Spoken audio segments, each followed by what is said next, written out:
ያቶ አምናን ሹራብ አቅፋ ተኝታ እንግዲህ እንትን አይታታለች ማለት ነው። ጄሪ አይታታለች ማለት ነው። በጣም በሚያሳዝን ነገር ጄሪ የምትናገረው ግራ ገብቷት ይገኛል ማለት ነው። እንዴት ያቶ አምናንን ሹራብ አቅፋ እንዴት ትተኛለች በማለት እንግዲህ ልብሱን ብሌን እንግዲህ ምን እንደነካት ባላቅም እንግዲህ ያቶ አምናንን ልብስ ይዛ ተኝታለች ማለት ነው። ጄሪ ደግሞ በጣም በሚያሳዝን ነገር እየደነገጠችና እያሰበች ትገኛለች ማለት ነው። ሰላም ሰላም ብያለሁ ውድ የተከበራችሁ ቤተሰቦች እንደናችሁ አለው። እግዚአብሔር ይመስገን እኔ በጣም ደህና ነኝ። ሁሉ ሰላም ሁሉ አማን ነው።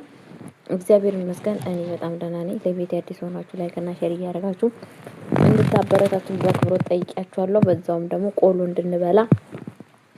ቆሎ እንብላላችኋለሁ ማለት ነው። እንግዲህ እዚህ ቤት እየተፈጠረ ያለው ነገር ምንድነው ሲባል እንግዲህ በስተመጨረሻ አቶ አምናን እየተናከሉ እንኳን ቤት ብቃጠልበትም ወደ አያቱ ቤት ሄዶ አርፏል ማለት ነው። እቺ ደግሞ አያቱ የእናቱ የአባቱ እናት እንደሆነች እየተናገሩ ይገኛሉ ማለት ነው። እንግዲህ እዚህ ቤት እረፍ ብላ እንዳመጣችሁና እሷን ደግሞ ከዚህም በፊት እንግዲህ ቤቱን ጥላ ወደ ሌላ አገር ምክንያቱም ወክ ለማድረግ እንደሄደችና አሁን እንደመጣች ነው የምናየው። እንግዲህ በአሁን ሰዓት ጄሪም የምትጠራበት ሰዓት ደርሷል። ጄሪ ለምንድን ነው የመጣችው? እውነት ላቶ አምናን ፍቅር ነው ወይስ ለብር ነው የሚለውን ነገርም አያትየዋ እያጣራች ትገኛለች ማለት ነው። ምክንያቱስ ምንድነው ሲባል እንግዲህ የአቶ አምናን ሚስት የት ነች በማለት እንግዲህ ስትጠይቅ ነበረ። ከዚህም በፊት ጄሪ ስትመጣ እንግዲህ በጣም ነው ደስ ያላት። አንቺ እንዴት ነሽ ሰላም ነሽ ብላ እንደውም መነጽሯን ራሱ አውልቃ ሰላም እስከምትላት ድረስ በነገራችን ላይ ብሌን ስታያት በጣም ደስተኛ ሆናለች ማለት ነው። ከዛም በኋላ ግን የአቶ አምናን ሚስት የት ሆነች ምናምን ስትላት እንግዲህ አለች ስሟ ጄሪ ትባላለች በማለት እንግዲህ ሄዳ ጄሪን ትጠራታለች ማለት ነው። ቤሌን ማለት ነው። ከጠራቻት በኋላ ማን የጠራኝ ስትላት የአቶ አምናን አያት ጠራሻለች ስትላት እንግዲህ ጄሪ ደግሞ ልብስ ቀይሬ ልምጣ እንዴ ልብሱን ልቀይር እንዴ ስትላት አይ ልብስሽ እኮ በጣም አሪፍ ነው፣ እንደዚሁም በጣም ቆንጆ ነው፣ እንደዚሁም መሄድ ትችያለሽ ትላታለች ማለት ነው። ቀጥታ እንግዲህ ወደ እሷ ጋር ስትሄድ እሷ ደግሞ እንግዲህ ያቶ አምናን አክስት በፍጹም እንትና ፊት መውራት አልፈለገችም ማለት ነው። ማን ፊት?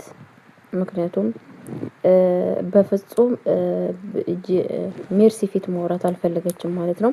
ሜርሲ ምን አይነት ክፉ ሴት መሆኗን ተረድተዋታል ማለት ነው። አንቺ እዚህ ጋር ማውራት አልችልም በፍጹም ኔክስት ልጄ ወደ ክላሳችን ሄደን የምናወራው ነገር አለ፣ እዚህ ጋር ወሬ ማውራት አንችልም በማለት እንግዲህ ወደ ክላሷ ስትሄድ ምንድነው ያደረገቻት? አቶ አምናን ማለት ልጄ ነው፣ በጣም ነው የምወደው፣ በአቶ አምናን ምንም ነገር ቀልድ የለም ብላ ትላታለች ማለት ነው። በጣም ደስ ይላል ስትል ምንድነው በጣም ደስ ይላል፣ ይሄ ግዴታዬ ነው።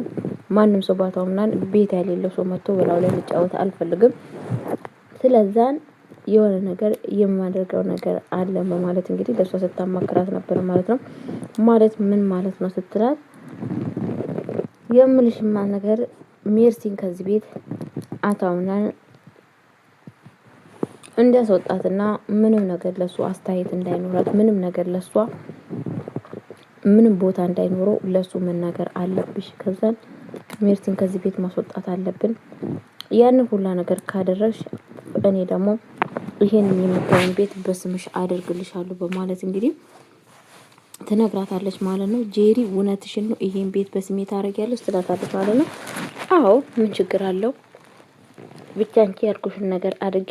ምክንያቱም ባላቸውን እየፈቱ የመጡ ሴቶች የአቶ አምናን ቤት ማረፊያ መሆን የለባቸውም። ስለዛን ሜርሲን ብቻ አንቺ አቶ አምናን ልብ ውስጥ ምንም ነገር መጥፎ ነገር እየፈጠርሽ ምንም ነገር እዛ ቤት እሷ ዛታ ሆነ ቦታ እንዳይኖራት አድርጊ። ከዛን እኔ ደግሞ ይሄንን ቤት በስምሽ አደርግልሻለሁ ማለት ስትነግራት ነበር ማለት ነው። ጄሪ እንግዲህ ይሄንን ነገር ስትሰማ እውነት ይሄንን ቤት ለኔ ትሰጪኛለሽ እያለቻት ነበር ማለት ነው። አዎ እሰጥሻለሁ፣ ምንም ችግር የለውም፣ ብቻ አንቺ ያልኩሽን ነገር አድርጊ። ደግሞ እንግዲህ ጄሪ እንግዲህ በጣም ነው ደስ ያላት፣ በጣም በጣም በጣም በጣም ማለት ነውና ከዛ ምንድነው ያለቻት? በቃ እንደዛ ከሆነ እኔ ያደርጋለሁ፣ አንቺ ብቻ ይሄንን ቤት በስሜት ታደርግልኛለች በማለት እንግዲህ በደስታ ብዙም አትደሰች። አቶ አምናን እንደዚህ አይነት ቤት ሶስት ቤት የሚሰራ ብር ይኖረዋል። ስለዛ ይሄ ምንም ነገር ላስደንቅሽ አይገባም።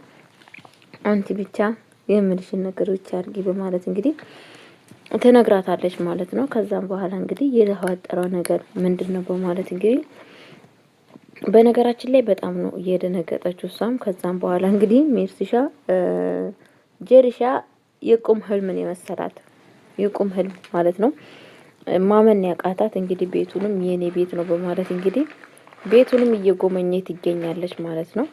ልክ ቤቱ የራሷ ቤት እንደሆነና ልክ አሁን ነገሮቹን ሁሉ ፈጽማ ሁሉ ነገር እንደተሳካላት ባይነት በቃ ካሁን ወዲህ ይሄ ቤት የኔ እስከሆነ ድረስ በቃ ወይኔ ቤቱም ሲጀመር እንደዚህ ያለው በማለት እንግዲህ በጣም ደስተኛ ሆናለች ማለት ነው። እዚህ ቤቱን አይታ ማለት ነው። እንደውም እኮ ያንኛው ቀልቤም አልወደደውም ይሄ ቤት ነው በጣም ደስ የሚለው እደጅ ያለው ሁሉ ነገር በጣም አሪፍ ነው በማለት እንግዲህ ቤቴ ነው በማለት ዞር ዞር እያለች እያየት ትገኛለች ማለት ነው።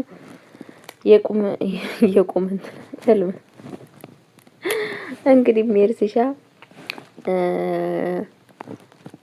ሜሲ ጋታምናል ምን ሆነች? ምክንያቱም እቺ እናት ላቷምናን አያቱ ከሆነች ለሜርሲ ደግሞ እናቷ መሆን አለባት አይደለም?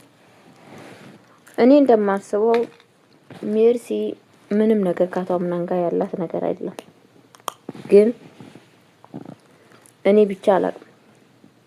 ምክንያቱም ግራ ገብቶኛል እዚህ ቤት ነገር ማለት ነው። እና ይኸው እለት በለቱ እያጠቃቻቸው ትገኛለች።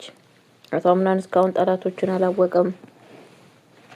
እና የዚህ ቤት መሲ ግራ የሚያጋባ ነገር ነው። ቤተሰቦቼ አቷምናንም ጸባዩ እንደ እስስት ሲቀየር እያየን እንገኛለን። አንዴ ጄሪን አንዴ ደግሞ ብሌን ባንሰሞት ጄሪን እንግዲህ ብሌንን ፍቅሩን ሲገልጽላት ወድሻለሁ አፈቅርሻለሁ ሲላት ነበረ። አሁን ደግሞ እንግዲህ እንደምታዩት ጄሪን እያለ ይገኛል። እዚህ ቤት እየተፈጠረ ያለው ነገር እኔ ምንም ነገር ሊገባኝ አልቻለም። እናንተ የገባችሁን አስተያየት ብትጽፉልኝ በጣም ደስ ይለኛል። ለማንኛውም በድጋሚ ለዚህ አዲስ ሆናችሁ ላይክ